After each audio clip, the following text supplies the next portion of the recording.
என்னோட மனைவியோட மாங்கல்யத்தை கொண்டு போய் அடகு வைக்கும் போது நான் ரொம்ப அழுதுருக்கேன். ஏன்னா நான் இவர்களை நான் நடுரோட்ல நிறுத்திட்டேன் என்ற வேதனை எனக்குள்ள இருந்தது. திருமணம் குடும்பத்தை எதிர்த்து பண்ணிக்கிட்டேன். அதனால் குடும்பத்தோட சப்போர்ட் ஃபுல்லா எனக்கு கட் ஆயிருச்சு. என்னோட வாழ்க்கை ஆரம்பம் ஒரு ஹோட்டல் ஆரம்பிச்சேன். அங்க கேஷியர்னு கூப்பிட்டாங்க. அங்க கூட்டு போனதுக்கு அப்புறம் என்னை டேபிள் துடைக்க வச்சாங்க. சாப்பாட்டுக்கே கஷ்டம் பண்ற மாதிரி ஒரு 100 ரூபாய் 50 ரூபாய்க்கு திரும்பி கஷ்டப்பட வேண்டிய சூழலுக்கு வந்துட்டேன். அப்போ திடீர்னு ஒரு நாள் பாத்தீங்கன்னா என்னோட சாம்ராஜ்யம் அப்படியே சரிய ஆரம்பிக்குது. பெரிய கடன் வந்துருச்சுங்க. ஜப்தி நோட்டீஸ் ஒட்டிட்டாங்க.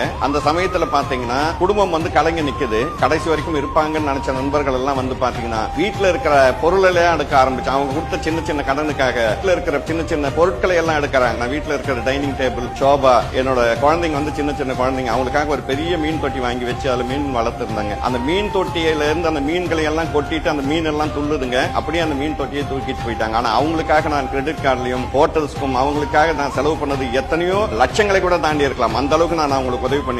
ஆனால் அவங்களுக்கு கொடுக்க வேண்டிய செலவு ஆயிரங்களுக்காக என்னோட வீட்டுல இருக்கிற அத்தனை பொருட்களையும் அவங்களுக்கு என்ன தேவையோ அத்தனையும் எடுத்துட்டு போயிட்டாங்க. என் வீடு வாசல் எல்லாம் போகிற சூழல் வரும்போது பாத்தீங்கன்னா அந்த நகைகள் தான் அவங்களுக்கு குடும்பத்தை காப்பாற்ற